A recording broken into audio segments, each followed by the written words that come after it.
भगवान की जय। जो बोले सो निर्भय बोल। संत शिरोमणि श्री गुरु रविदास जी महाराज की जय। सासंग जी बड़े प्यार और सत्कार के साथ कहना जी जय गुरुदेव धन गुरुदेव। आओ सासंग जी आज की जो ज्ञान चर्चा शुरू करेंगे। आज की ज्ञान चर्चा का जो विषय रहेगा, जो सदगुरु भगवान के परम पूजनीय परम वंदनीय संत शिरोमणि श्री गुरु रविदास जी महाराज की पावन वाणी में जो उन्होंने उनके मुखारविंद से जो निकले गए पावन आशीष वचन हैं, उनके ऊपर ही विचार करेंगे। सो आज का जो विचार है वो यही है कि क्या चीज़ समाप्त होने वाली है, क्या चीज़ हमेशा रहने वाली है, रचयिता क्या होता है और रचना क्या होती है। आज इसी बात के ऊपर सासंग जी विचार करेंगे। सदगुरु भगवान की पावन वाणी में एक जगह उन्होंने बताया है कि थोथी काया थोथी माया, थोथा हरिबिन जन्म गवाया, थोथा पंडित थोथी वाणी, थोथी हरिबिन सबे कहानी, थोथा मंदिर भोग विलासा, थोथी आण देव की आशा, सच्चा सिमरन नाम सुवासा, मन कर्म वचन कहे रविदासा। तो सासंग जी आज गुरु जी ने इस वाणी में हमें ये संदेश दिया है कि जो संसार का जो दृष्टिमान जगत है, इस अखिल ब्रह्मांड में जो कुछ भी हम अपने चर्म नेत्रों से देख रहे हैं, जो ये पंच भौतिक शरीर है, जो पृथ्वी जलवायु अग्नि और आकाश से मिलकर जो बना है, ये भी सासंग जी समाप्त होने वाला है, फना होने वाला है। इसलिए गुरु जी ने कहा है कि ये जो काया है, ये जो पंच भौतिक शरीर है, ये भी थोथा है, ये भी मरण धर्म है। थोथी काया थोथी माया, और जो ये माया है सासंग जी, जिसके पीछे दंगे होते हैं, फसाद होते हैं, झगड़े होते हैं, ये भी माया थोथी है। सो इसलिए यही माया नहीं है जिसको हम ये पैसा कहते हैं, यही माया नहीं है। ज्ञानतावश जीव इसी को ही माया समझ लेता है। जो काल की जो माया है, जो प्रबल माया है, जो त्रिगुणात्मक माया है, जो रजोगुण की माया है, सतोगुण की माया है, तमोगुण की माया है, जो त्रिगुणात्मक माया है सासंग जी, जो काल की बहुत ही प्रबल और विकट माया है। तो इस माया को गुरु जी ने कहा है कि ये भी माया थोथी है। थोथी काया थोथी माया, थोथा हरिबिन जन्म गवाया। और मनुष्य का जो हीरा सा जन्म है, ये सासंग जी जो बेशकीमती जो उपहार परमेश्वर ने हमें दिया है, ये जो बेशकीमती सासंग जी अनमोल जो जन्म हमें परमेश्वर ने दिया है, और इस जन्म का परम चरम जो उद्देश्य है सासंग जी, वो भगवत प्राप्ति है। परमेश्वर की जीते जी एक रूप हो जाना है, परमेश्वर का जीते जी दर्शन करना है, परमात्मा का जीते जी साक्षात्कार करना है, और जीते जी परमात्मा के अंदर एक रस हो जाना है, एक रूप हो जाना है। सो यही हमारा मनुष्य जन्म का परम चरम उद्देश्य है। थोथी काया थोथी माया, थोथा हरिबिन जन्म गवाया। तो इंसान और सब कुछ कर लेता है सासंग जी, और जितने भी संसार की जो जड़ माया है उसको भी इकट्ठी कर लेता है, और संसार के रिश्ते नाते सगे संबंधियों को, उनका भी जो व्यवहार है उनको भी निभा लेता है, और संसार का जो आकर्षण है, जो संसार की जो आसक्ति है, उसमें भी फंस जाता है। लेकिन ये एक जगह मार खा जाता है सासंग जी, और वो है कि थोथा हरिबिन जन्म गवाया। परमेश्वर के नाम के बिना, खुदा की बंदगी के बिना, परमेश्वर की बंदगी के बिना, खुदा की इबादत के बिना, ये हीरा सा जन्म सासंग जी ऐसे ही व्यर्थ हुआ देता है ये जीव। और ये जीवन भी ऐसे न चला जाए जैसे इससे पहले के जीवन चले गए हैं।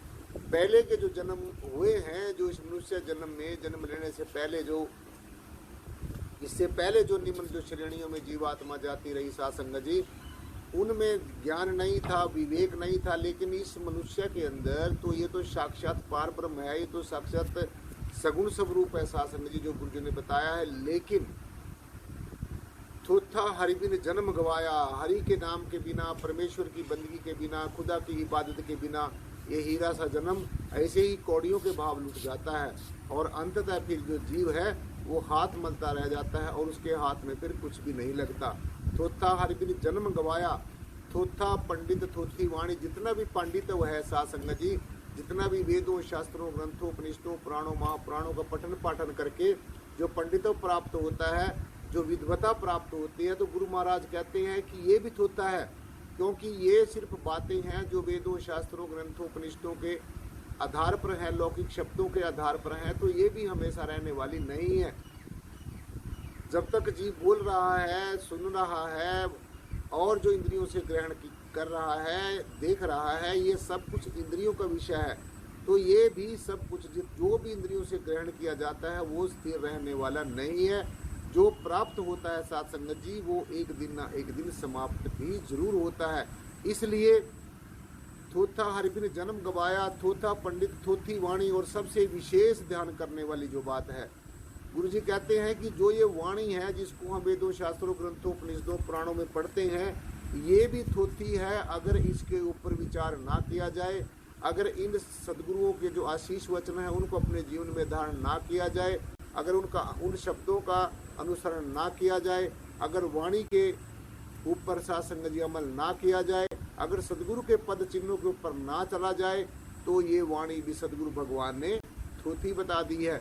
इसलिए मात्र वाणी को पढ़ लेना, मात्र वाणी को सुन लेना सत्संग जी, और ये समझ लेना कि बस मेरी भक्ति पूरी हो गई है, जैसे कह देते हैं कि वाणी के साथ जुड़ना है, ये वाणी के साथ तो आप जुड़ गए हैं। जो हम पढ़ते हैं, लिखने में आती है, ये वर्णात्मक शब्द है, ये वर्णात्मक नाम है, ये वर्णात्मक वाणी है जो हमें ये बता रही है कि हमारे अंतर में कोई ना कोई ऐसी वाणी चल रही है, कोई ना कोई ऐसी आवाज चल रही है, अंतर ज्योत निरंतर वाणी, यानी कि हमारे अंतर में कोई ऐसे ज्योति स्वरूप परमेश्वर बैठा है जो हमारे जीवन का आधार है, जो हमारे जीवन की ज्योति है। ऐसा हमारे अंदर कोई ज्योति स्वरूप परमेश्वर बैठा है, और जो अनहद जो वाणी है, जो परमेश्वर की वाणी है, जो वास्तविक वाणी है, ये हमें वाणी जो वेदों, शास्त्रों, ग्रंथों में लिखी है, हमें उसकी तरफ प्रेरणा दे रही है, हमें बता रही है, हमें इशारा कर रही है। लेकिन अगर हम ये सोचते रहे कि मात्र सिर्फ ये वाणी पढ़ ली है और इसको सुन लिया है और इसी को जीवन बना लिया, यही भक्ति समझ ली है, तो सदगुरु भगवान हमें आगाह करते हैं, सचेत करते हैं कि जो वाणी आपके अंदर में हर समय चल रही है, जो अनाहद शब्द हर समय हो रहा है, जो शब्द धुन हो रही है, इसको सुनना और इसको निरंतर भजन में बैठकर सुनना, यही सत्संग जी वास्तविक भक्ति है। यही गुरु जी ने कहा है कि यही जो शब्द योग है, यही जो शब्द ब्रह्म है, इसके साथ जुड़ना यही वास्तविक भक्ति है। थोथा हरिबिन जन्म गवाया, थोथा पंडित थोथी वाणी, थोथी हरिबिन सबे कहानी। और दुनिया की जितनी भी कहावतें हैं, दुनिया की जितनी भी कहानियां हैं, दुनिया की जितनी भी बातें हैं, संसार की जितनी भी बातें हैं सत्संग जी, वो हरि के नाम के बिना, हरि की चर्चा के बिना, हरि के सुमरण के बिना, परमेश्वर की बंदगी के बिना, खुदा की इबादत के बिना, वो सारी की सारी थोथी हैं। थोथा हरिबिन जन्म, थोथा पंडित थोथी वाणी, थोथी हरिबिन सबे कहानी, थोथा मंदिर भोग विलासा। अब ध्यान से सुनने वाली बात है सत्संग जी। गुरु जी ने कहा कि जो जितने भी इंसान के बनाए गए जो धर्म स्थल हैं, जो मंदिर हैं, ये भी थोते हैं। अगर इनके अंदर बैठकर आध्यात्मिक ज्ञान की चर्चा ना हो, आज आप देख रहे हैं कि कितने मंदिर हैं, कितने स्थान हैं, धर्म स्थान ऐसे ही खाली पड़े हुए हैं और राजनीति के अड्डे बने हुए हैं। तो इसलिए गुरु जी ने पहले ही हमें आगाह किया है कि जो आपका जो असली मंदिर है, वो ये ईंटों वाला मंदिर की बात नहीं कर रहे, वो असली जो मंदिर है, जो परमेश्वर ने ये पंच भौतिक शरीर दिया, ये ही हमारा असली मंदिर है। और इसी मंदिर के अंदर ही परमेश्वर का दर्शन दीदार हो सकता है। गुरु जी ने स्पष्ट शब्दों में कहा है सत्संग जी की काया कांसी खोजो भाई, दास रविदास रहे समझाई। ये जो तुम्हारी पंच भौतिक काया है, इसी के अंदर ही कांसी वाला मिलेगा, इसी के अंदर ही परमेश्वर मिलेगा। और जिसको भी मिला है इसी मनुष्य जन्म में ही मिला है, जिसको मिलेगा उसको भी मनुष्य जन्म में ही मिलेगा। सो इसलिए ये बातें बहुत ही जरूरी समझनी है कि जो बाहरमुखी कर्म कांड है, बाहरमुखी क्रियाएं हैं, मंदिर भी इंसान ने बनाए हैं, मूर्तियां भी इंसान ने बनाई है, सब कुछ चीज़ें ये जो इंसान ने बनाई हैं। तो मैं आपको बड़ा स्पष्ट तौर से बताना चाहता हूँ कि जो इंसान के द्वारा बनाई गई चीज़ें वो कभी भी परमात्मा नहीं हो सकती। इसलिए सिर्फ इन्हीं चीज़ों के पीछे पड़े रहना है, इन्हीं चीज़ों को सब कुछ समझ लेना जो इंसान ने बनाई है, ये सब जड़ चीज़ें हैं। ये सत्संग जी हमारा एक सिंबल ऑफ रिस्पेक्ट तो हो सकता है, लेकिन जब तक वास्तविक सूरत और शब्द का योग नहीं करेंगे, जब तक अपनी सूरत को शब्द के साथ नहीं जोड़ेंगे, जब तक जो हमारी रूह है, जो हमारी तवज्जो है, उसको परिब्रह्म जो परमेश्वर है, जो ब्रह्म स्वरूप परमेश्वर है, जो निर्गुण स्वरूप परमेश्वर है, जो निराकार स्वरूप परमेश्वर है, इसके साथ नहीं जोड़ेंगे सत्संग जी, तो हमारा जो जीवन का उद्देश्य पूरा होने वाला नहीं है।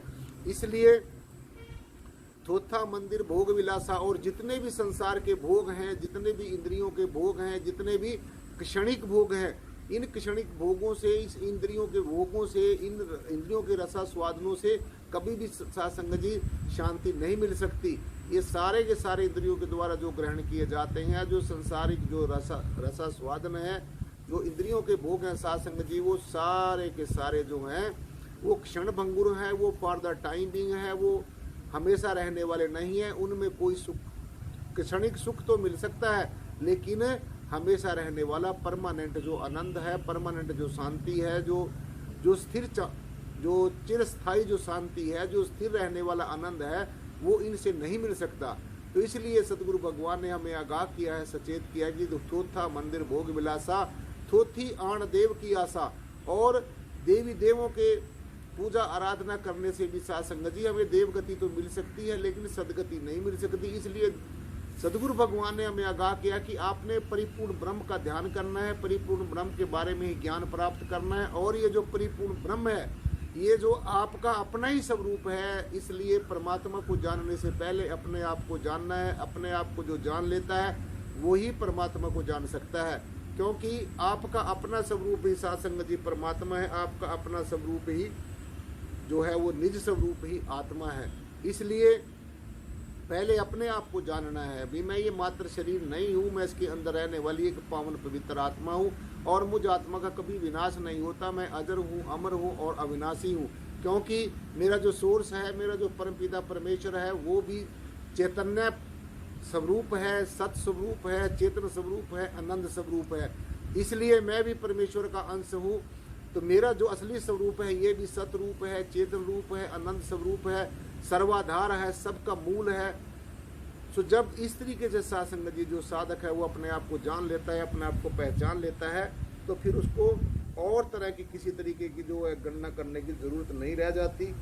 सो थोथा मंदिर भोग विलासा, थोथी आण देव की आशा। अब सबसे जो इम्पोर्टेंट बात है, सबसे जो जरूरी बात है, जो एक आध्यात्मिक मार्ग पर चलने वाले जिज्ञासु के लिए सबसे ज़्यादा जरूरी है, और जिसके ऊपर चले भी ना उसका जो आध्यात्मिक जीवन वो सफल नहीं हो सकता, वो बताया कि सच्चा सिमरन नाम स्वासा, मन कर्म वचन कहे रविदासा। कि जो सच्चा सुमरण है, जो परिपूर्ण ब्रह्म है, जो परिपूर्ण शब्द है, जो शब्द ब्रह्म है, जो सर्वाधार परमात्मा है, जो निराकार परमात्मा है, रंग रूपाकार से परे निराकार है, गुण अवगुणों से परे निर्गुण स्वरूप है, सबका आधार है, सर्वाधार है, सबका आधार होते हुए खुद निराधार है, सबका आधार है, और इतना रंग रूपाकार पैदा करके सृष्टि के ऊपर खुद निराकार है। तो ऐसे परमेश्वर की बंदगी करना, ऐसे परिपूर्ण ब्रह्म का ध्यान करना, ऐसे परिपूर्ण सच्चिदानंद परमेश्वर का ध्यान करना, ऐसे निर्गुण निराकार सर्वाधार विश्वाधार परम तत्व का ध्यान करने से सच्चा सिमरन नाम स्वासा, ऐसा सच्चा सिमरन करना है जो ये सच्चता सच है सासंग जी, जो पहले भी सच था तो अब भी सच है, और जो आगे भी सच रहेगा। तीनों के तीन कालों में ये सच जो है वो हमेशा सच रहता है। इसलिए पहले परमेश्वर को जानो, पहचानो, पहले खुली आंखों से पहचान करो, फिर आंखें बंद करके ध्यान करो, तभी जाकर सासंग जी हमारे जीवन की जो उलझी हुई पहेली है वो तभी सुलझ सकेगी, और हमारा जो जीवन है वो धन्य हो सकेगा। सो आज का विचार सासंग जी संपन्न करने से पहले हमारे जो माननीय सम्मानीय बड़े मान और सम्मान के योग्य जो क्रांति टीवी के जो चेयरमैन साहब हैं, आदरणीय परमादरणीय सासंग जी श्रीमान छिंदा कोलधार जी, और उनके जो परम सहयोगी हमारे जो पत्रकार महोदय हैं शुभम जी, जो क्रांति टीवी को सासंग जी रिप्रेजेंट करते हैं, और सारी क्रांति टीवी का जो आज इस मुहिम को लेकर इस सच्चाई को उजागर करने के लिए, इस सत्यता को उजागर करने के लिए, परमेश्वर की बात को जन जन तक पहुंचाने के लिए, और जो हमारे परम श्रद्धेय परम आराध्य सारी मानवता के जो सासंग जी परम आराध्य हैं, संत शिरोमणि श्री गुरु रविदास जी महाराज की वाणी को जन जन तक पहुंचाने के लिए जो क्रांति टीवी काम कर रहा है, निश्चय सासंग जी सारी टीम जो है वो धन्यवाद के पात्र हैं, और एक बहुत ही सराहनीय काम कर रहे हैं। तो एक बार फिर क्रांति टीवी की सारी टीम को धन्यवाद देते हुए, और विशेष तौर से अपने जो चेयरमैन साहब हैं श्रीमान छिंदा कोलदार जी और उनके परम सहयोगी सासंग जी शुभम जी, जो हमारे पत्रकार महोदय, उनका सबका धन्यवाद करते हुए सासंग जी बड़े प्यार और सत्कार से बोलना जी। जय गुरुदेव, धन गुरुदेव। जो बोले सो निर्भय बोल, संत शिरोमणि श्री गुरु रविदास जी महाराज की जय। जो बोले सो निर्भय बोले, सर्व संत समाज की जय। शासक जी बड़े प्यार और सत्कार के साथ बोलना जी। जय गुरुदेव, धन गुरुदेव।